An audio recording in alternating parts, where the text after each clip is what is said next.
Junior ରେଡକ୍ରସର ଛାତ୍ରଛାତ୍ରୀମାନଙ୍କ ଦ୍ୱାରା ଅଂଶୁଘାତ ସଚେତନତା କାର୍ଯ୍ୟକ୍ରମ।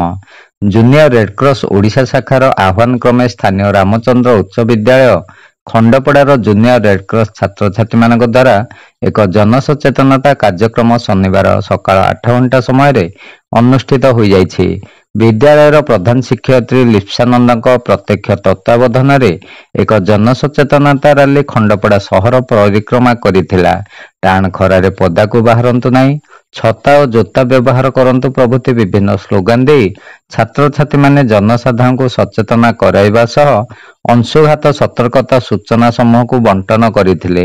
ଏହି ରାଲିରେ ଜେଆରସି କାଉନସିଲର ସଞ୍ଜୁବାଳା ନାଥ, ବରିଷ୍ଠ ଶିକ୍ଷୟିତ୍ରୀ ଗୀତାଞ୍ଜଳି ଖଟୁଆ, ଶିକ୍ଷକ ପ୍ରଦୀପ କୁମାର ବେହେରା, ଅଭିଜିତ କଁର, ମନୋଜ କଁର ପ୍ରମୁଖ ସକ୍ରିୟ ସହଯୋଗ କରିଥିଲେ। ଶିବନାରାୟଣ ଦାସଙ୍କ ରିପୋର୍ଟ, ଖଣ୍ଡପଡ଼ା ବାର୍ତ୍ତା।